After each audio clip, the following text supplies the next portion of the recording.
Hello, everybody. How you all doing? Good day to you all. Welcome back to another video on my channel. So I'm doing this video live. You're welcome to my live stream. If you come and join later, you're welcome. Please don't forget to subscribe to this channel. Don't also forget to hit the like button, like the video, subscribe to the channel, support this channel, and share the video. Thank you so much.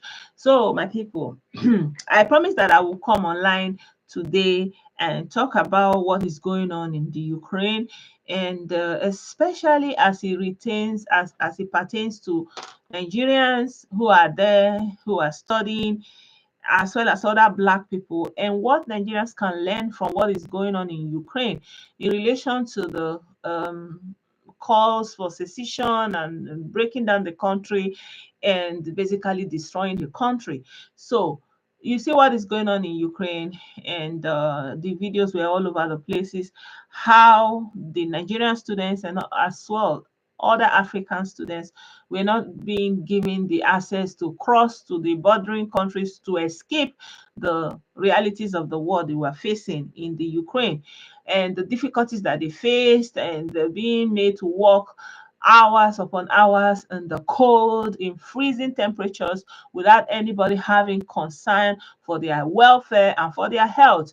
Even in the midst of a conflict, that they were still able to pick on their skin color.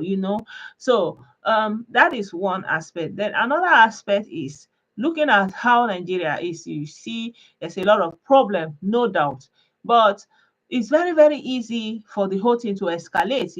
All it needs is for somebody to pick the right buttons, touch them, inflame them, and before you know it, you have this internal crisis that will overblow. And before you know it, like, outside forces will be the one pushing the conflict, but the people in the Ukraine are the ones suffering it. But the tussle is coming from outside. It's coming from NATO, and the US is coming from Russia. But the people in the Ukraine are the people suffering it, are the people escaping, the people who have their lives disrupted, their education, everything. You understand? So why am I doing this video? I'm doing this video because one of my fans requested that I should share my opinion about what is going on in the Ukraine. Of course, like me, I am here in Germany. It's not a free thing. Like, when you know that a conflict is happening in the neighboring European country, and you know that it can always escalate beyond that place. For me, the way I'm looking at it right now is like what happened in China. We're hearing about coronavirus, it was far away. And before you know it, we started hearing coronavirus close by. Before you know it, it became our reality. Somehow, at the back of my mind, like, I'm thinking it could be what we are going to see. It could become something like that. And before you know it, it's going to be our reality here. What are we going to do?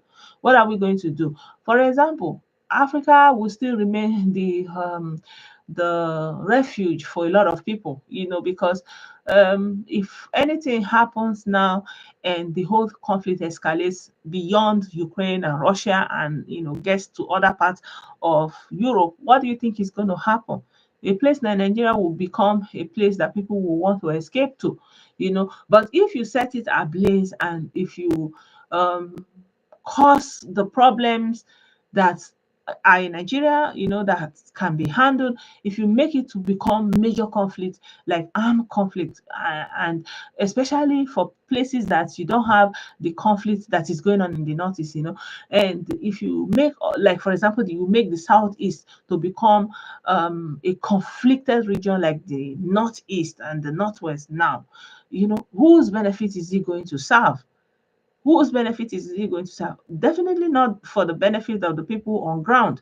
It's always going to be for the benefit of the people who are pouring fire and wanting that thing to get to catch fire.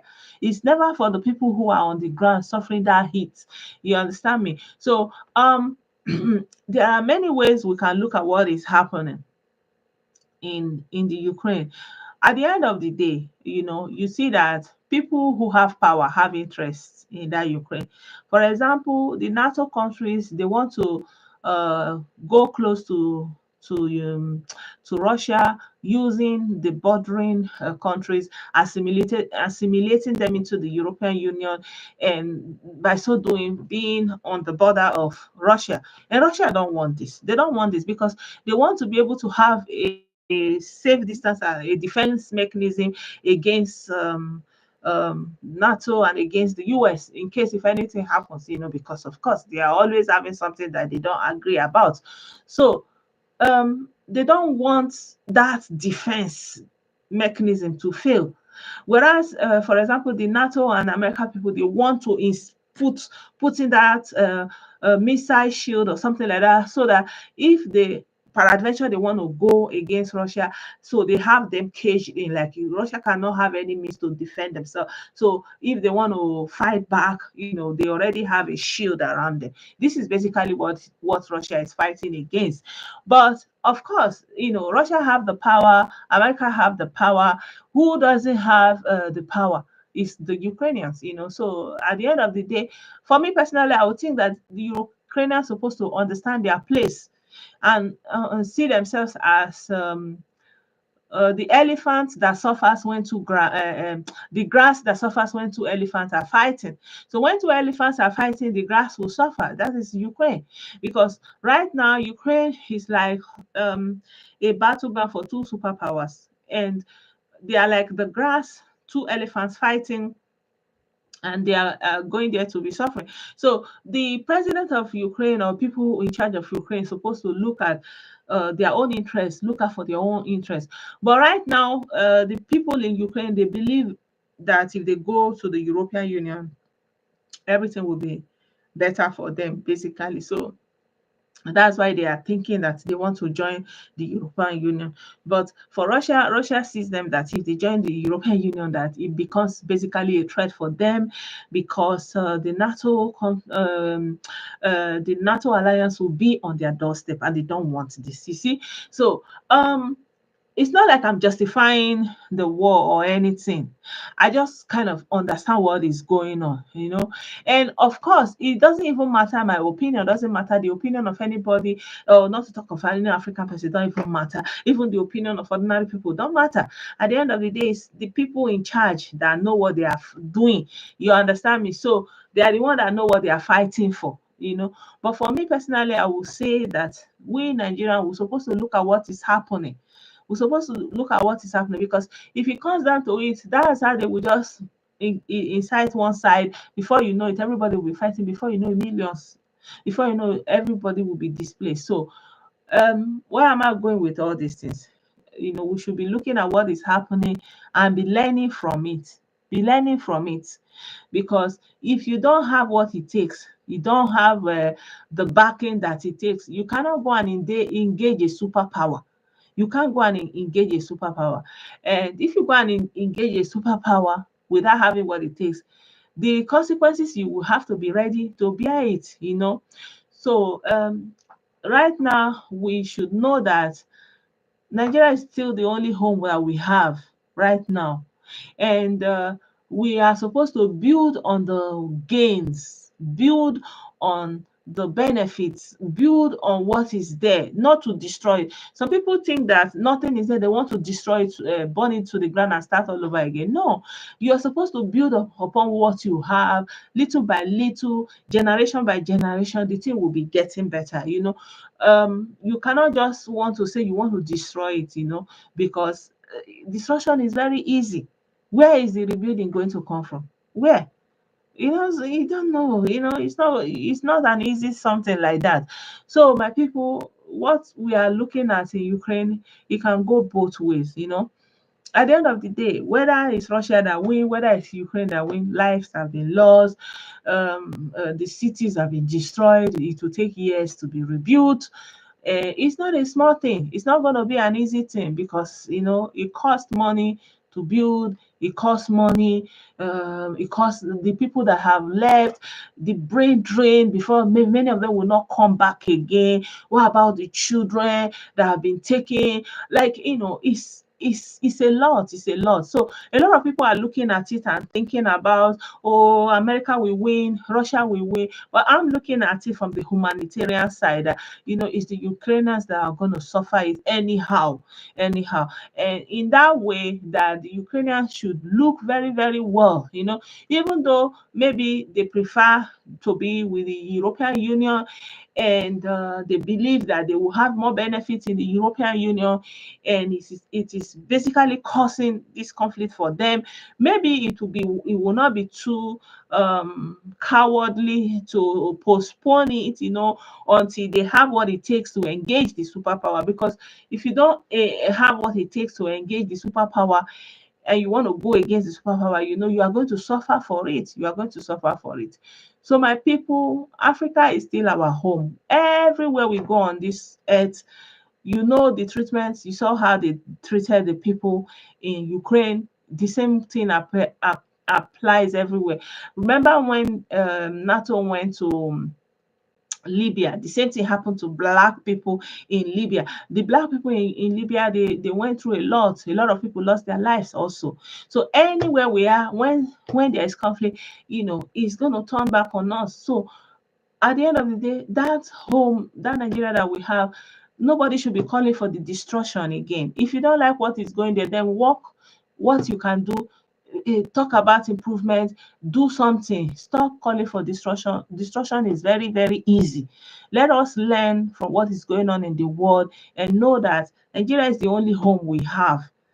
There is no other alternative. Anybody that is telling you this and this, let them show you the alternative.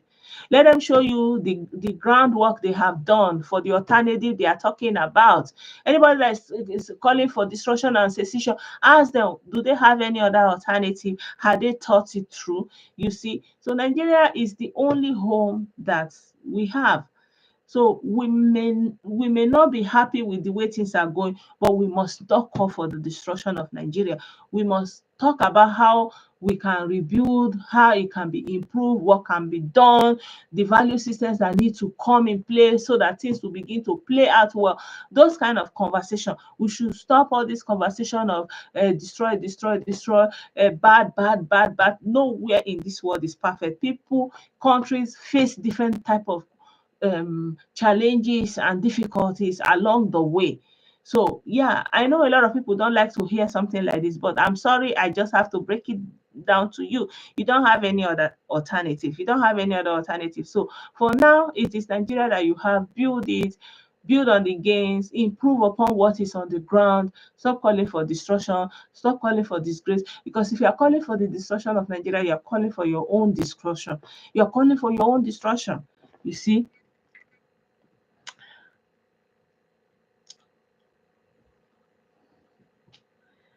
Yeah, there's no place like home. Nigeria needs to fix what's going on so our people won't have to flee their home. Yes, yes, I agree. And even we that we are not at home, we are not in a place to be calling for the destruction of the home that we left behind. This is uncalled for. How can people in the diaspora be the one calling for destruction of the home that they left behind? Instead, we're supposed to be learning and bringing ideas of what can be done. We see people that live in the diaspora, for example. You live in the diaspora, then you go to Nigeria, you gain a position to become governor. For example, like just the outgoing governor of Anambra State. This man was living in Texas. I don't know if he was born there or how he got there, how he started living there. But bottom line is he and his wife, they have been living in America, and they went to Anambra to become governors. They couldn't improve upon the living conditions in Anambra State. That is a tragedy. But when they are in America, they will be saying Nigeria destroyed, they are not doing well. But when you have the opportunity, you are living in abroad, you go home, why don't you implement what you have learned? Everywhere we see that they continue to develop is the people that went abroad, they learn something, they come in, they implement it. But in our own case, we have people who are living comfortable or relative comfort in abroad, and they are the one calling for destruction of the homeland. Why? This is very bad. And even you live abroad, you see what it means to be black and how you are treated as a black person. And knowing that they are not separating you, Yoruba black from Igbo black. Look at what happened in Ukraine when they were stopping them from crossing into Poland. They did not say you are Igbo black, you are Yoruba black, you are Ashanti black. No, you see, this is how we're supposed to see ourselves. And we are not supposed to be the one to be calling for the destruction of the homeland that we left behind. Is that's the thing. Nigeria supposed to build upon what they have.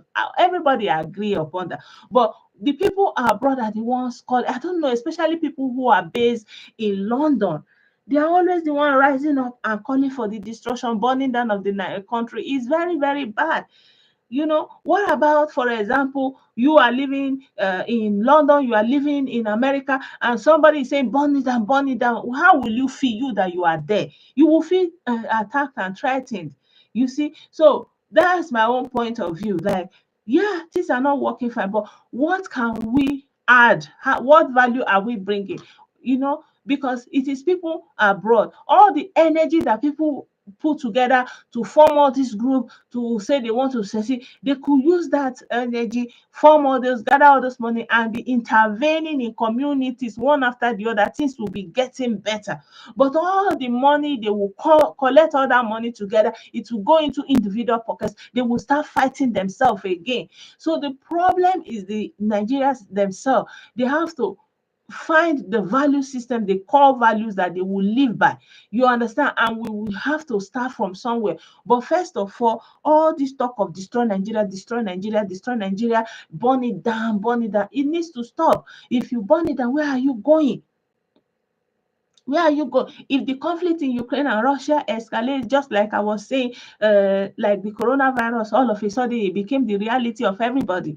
What if it escalates? What are you going to do? If you are living in London, you are living in Germany, you are living in America today, at the end of the day, it's still that subconscious knowledge that you have a homeland. It gives you pride. It gives you some kind sense of security when you are dealing with other people because of the way you are being treated.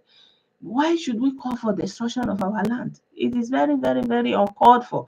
So my people, this is really what I want to share with you guys. I hope you like this video. Let me hear your thoughts and how you look at this event in the comment section. Don't forget to like the video, click the like button.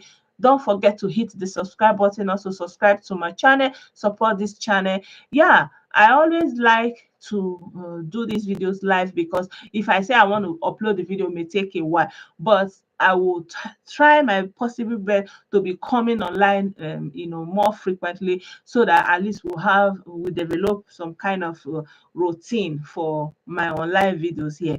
So thank you so much, my people. I really appreciate. Let us build and let us not destroy.